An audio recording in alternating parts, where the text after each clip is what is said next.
Hey everybody, this is Jason Nestor, and this is the pizza app template. Basically, some people have been having issues with figuring out how some of these things work, so I'm just going to go over it a little bit. It is really straightforward, it is really, really simple, and hopefully this will show you that.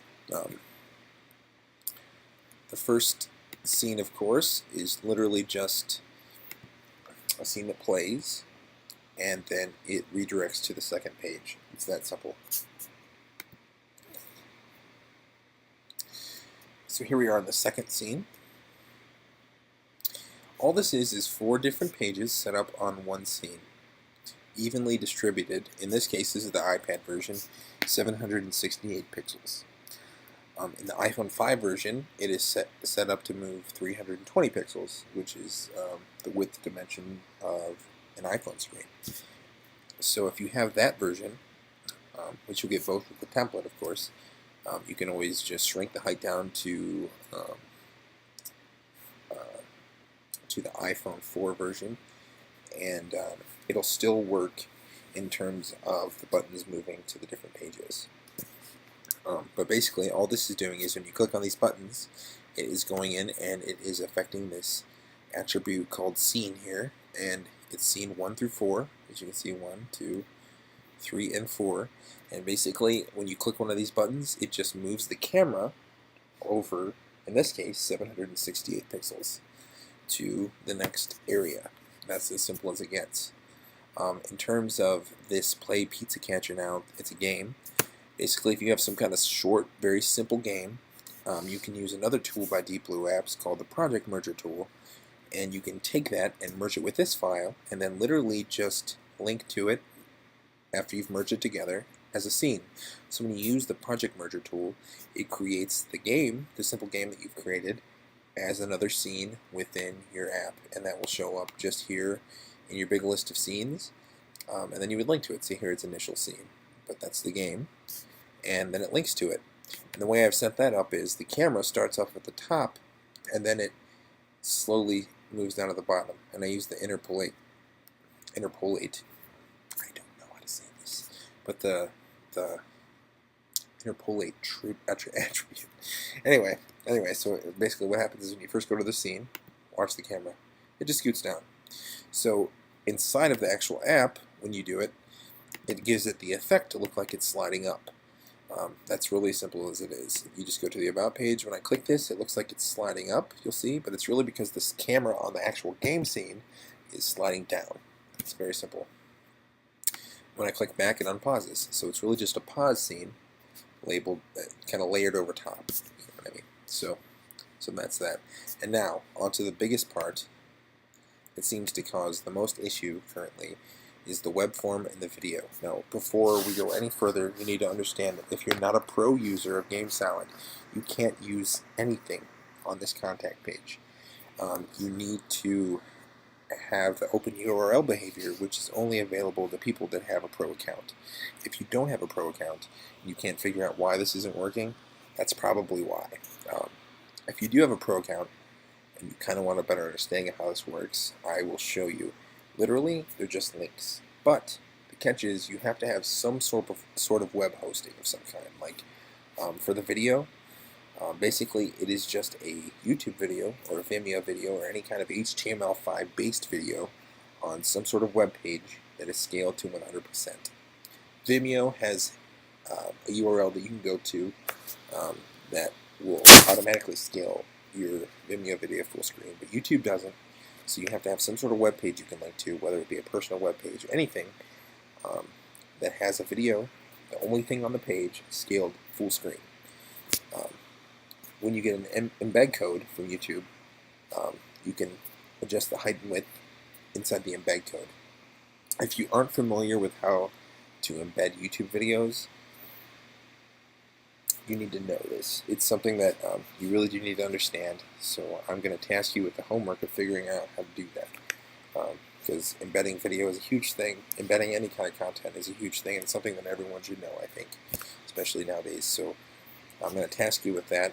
But basically, you have to be able to have some kind of web page on a web hosting environment of some kind that has a full screen video on it. So you kind of have to know a little bit of HTML, but not really. You just have to be able to create one page that has a full screen video on it, which is simply just an embed code with height and width attributes scaled. That's it. In terms of the web form here, it is literally, if you click on the link inside of your on your machine, it'll take you to a page, and it's not linked off of my web server. It's literally just a tutorial out there for how to make a contact form.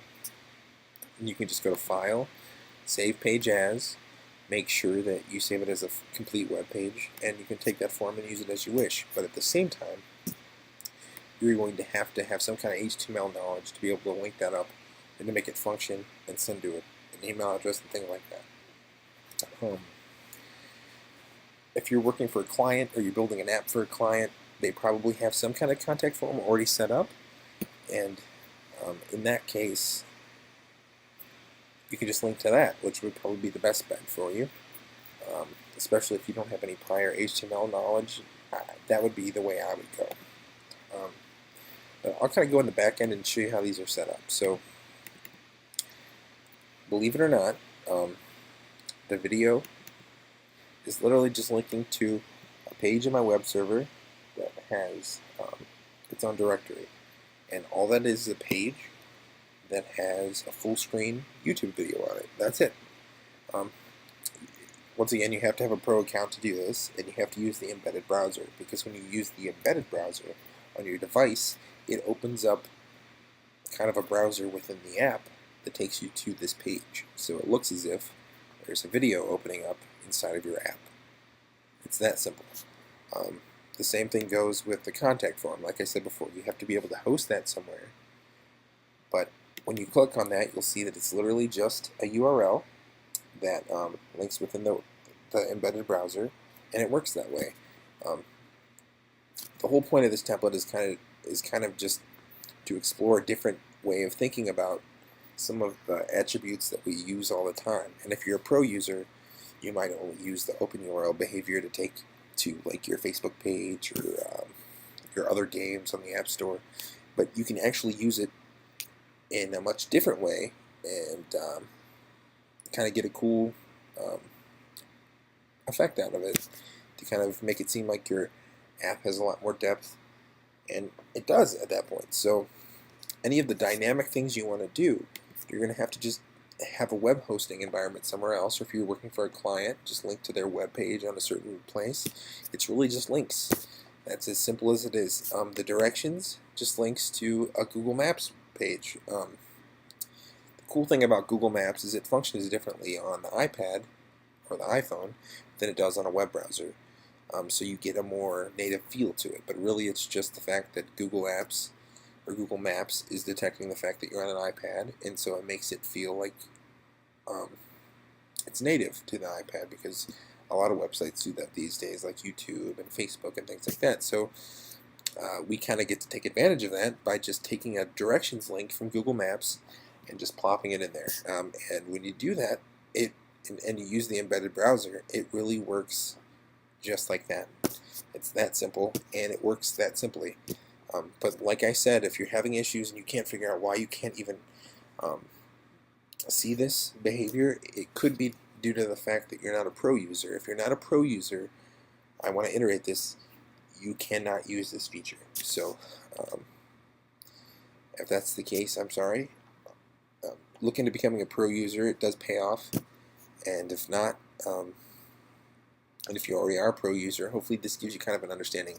It's literally as simple as putting in different links and kind of knowing the content that you want to show. If you want to do a video, I'm going to send Darren over an HTML page that so you can just kind of paste your YouTube URL in there. But if you're doing something different like Vimeo, or you're using some kind of other video hosting service, you want to make sure that they're HTML5 compatible, because if they're not, it's not going to show up on an iPad either way, because a lot of video sites now are Flash compatible, are just Flash, and Flash does not work on a device. So YouTube works really well, Vimeo works really well, and that's really all I know.